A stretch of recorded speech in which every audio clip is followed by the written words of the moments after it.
গতকাল রাত থেকে প্রধান উপদেষ্টার বাসভবনে যে মূল ফটক রয়েছে সেই ফটকের সামনে অবস্থান কর্মসূচি ছিল, তবে কিছুক্ষণ আগে সেই অবস্থান কর্মসূচি ফটক থেকে সরে গিয়েছে। অর্থাৎ ফটক থেকে সরে গিয়ে তারা এখন ইন্টারকন্টিনেন্টালের সামনে যে মঞ্চ তৈরি করা হয়েছে, অস্থায়ী মঞ্চ, সেখানে অবস্থান নিতে নেতাকর্মীরা চলে গিয়েছেন। এবং আপনাকে জানাই যে সকাল থেকেই এই অবস্থান কর্মসূচিতে কিন্তু একাত্মতা ঘোষণা করেছে জাতীয় গণতান্ত্রিক পার্টি। একই সাথে ইসলামী ছাত্র শিবিরের সাবেক সভাপতিও তিনিও কিন্তু একাত্মতা ঘোষণা করেছেন। এবং সকালে আমরা দেখেছি যে জামাত ইসলামের যে কেন্দ্রীয় নেতা শফিকুল ইসলাম মাসুদ তিনিও কিন্তু এই অবস্থান কর্মসূচিতে এসে বক্তব্য দিয়েছেন। এছাড়া ইসলামী চিন্তাবিদ খলিলুর রহমান মাদানী তিনিও কিন্তু বক্তব্য দিয়েছেন।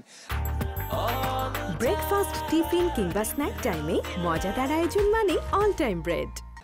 এই যখন অবস্থান কর্মসূচি প্রধান উপদেষ্টার বাসভবনের সামনে ছিল, এখানে বিভিন্ন স্লোগান দেওয়া হয়েছে এবং তারা বলেছেন যে আওয়ামী লীগকে অতি দ্রুত নিষিদ্ধ করতে হবে। এবং তারা দাবি করছেন যে বিগত 15 বছর যখন আওয়ামী লীগ শাসন করেছে তারা গুম খুনের সাথে জড়িত ছিল। এবং একই সাথে জুলাই আগস্টে আন্দোলনে গণ অভ্যুত্থানের সময় যে 1400 মানুষকে তারা খুন করেছেন, মেরেছে, এই কারণে তারা মানবতা বিরোধী অপরাধ করেছে। এর জন্য আওয়ামী লীগকে নিষিদ্ধ করতে হবে।